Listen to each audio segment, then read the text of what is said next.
Baik, kita lanjutkan segmen keempat ini. Berikut saya akan persilahkan kepada pasangan calon nomor urut 3 untuk bertanya kepada pasangan calon nomor urut 2. Saya persilahkan, waktu Anda maksimal 1 menit dimulai dari sekarang. Terima kasih. Pertumbuhan ekonomi di Poso cukup tinggi, 6,6%. Tapi kemiskinan relatif tinggi, yaitu 16,7%. Kira-kira apa sebabnya sampai terjadi demikian? Terima kasih. Cukup, Pak? Cukup, baik. Saya persilahkan kepada pasangan calon nomor urut 2 untuk menjawab. Waktu Anda maksimal 3 menit dimulai dari sekarang. Baik, memang kalau kita melihat sisi pertumbuhan ekonomi 6,6%, di satu sisi kita melihat ada beban angka kemiskinan yang masih tinggi. Tapi kalau kita mau lihat dari belakang, angka kemiskinan ini prosesnya menurun dari tahun sebelumnya, itu 16, sekian, hingga tahun ini kita bisa turunkan dengan pertumbuhan yang 6%, hanya mampu menurunkan, kalau saya tidak salah sekitar 1-2% yang mampu diturunkan. Oleh karena itu memang banyak program-program kegiatan yang belum tepat sasaran sehingga tidak mampu mendorong pertumbuhan ekonomi, khususnya di bidang pertanian, peternakan, dan sektor lainnya yang berkaitan dengan perekonomian. Oleh karena itu kita memang saat ini pertumbuhan ekonomi masih didorong oleh konsumsi pemerintah daerah. Sedangkan sektor swasta belum tumbuh berkembang untuk bisa sama-sama mendorong pertumbuhan ekonomi. Oleh karena itu peran pemerintah daerah itu sangat penting sehingga efisiensi pembelanjaan itu sangat-sangat diperlukan sehingga proyek pembangunan itu bisa tepat sasaran sehingga dapat meningkatkan pertumbuhan ekonomi sekaligus menurunkan angka kemiskinan. Saya kira itu yang bisa saya, barangkali Pak Bupati mau tambah? Iya. Untuk angka penurunan kemiskinan, sebenarnya jumlah berdasarkan data BPS yaitu di tahun 2016 sebesar 17,71%, kemudian dia menurun 2 digit di tahun 2019 menjadi 15,65%.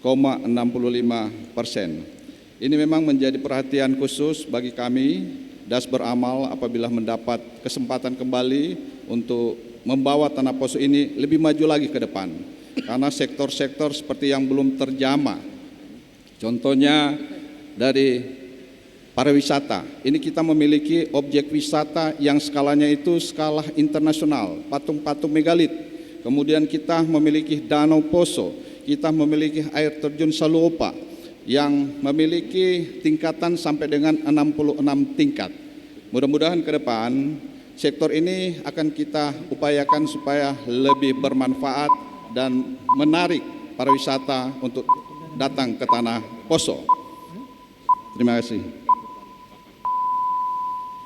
Terima kasih. Selanjutnya saya persilahkan kepada pasangan calon nomor urut 3 untuk menanggapi. Waktu Anda maksimal 1 menit dimulai dari sekarang. Ya, baik, terima kasih. Menurut kami pertumbuhan ekonomi yang tinggi sampai 6,6%, ternyata kemiskinan juga relatif tinggi di daerah kita.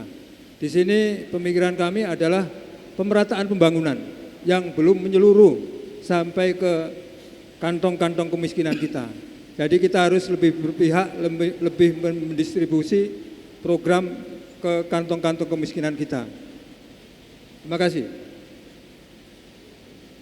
Sudah Pak? Ya, silakan. Saya beri kesempatan berikut kepada pasangan calon nomor urut 2 untuk menjawab kembali atas tanggapan yang diberikan. Waktu Anda maksimal 1 menit dimulai dari sekarang. Memang ini dilema ya. Pak Samsuri, sama-sama kita orang petahana ya. Jadi ini memang pemerataan pembangunan ini memang terus kita akan dorong untuk bisa menyentuh kantong-kantong kemiskinan. Tetapi memang saat ini ada kesulitan, kadang-kadang kita menghadapi situasi kondisi sarana perhubungan yang terbatas sehingga kita tidak bisa menjangkau kantong-kantong kemiskinan, transportasi ya. Ada masyarakat kita yang masih terhambat dengan transportasi sehingga tidak bisa kita jamah.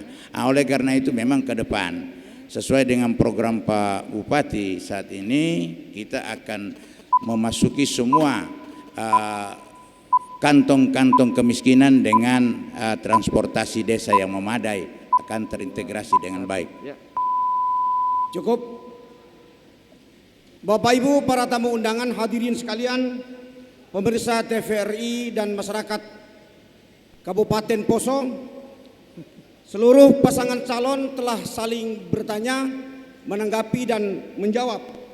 Dengan jawaban nomor urut 2 tadi sekaligus mengakhiri segmen keempat kita pada debat publik hari ini. Kita akan rehat sejenak sebelum memasuki segmen kelima.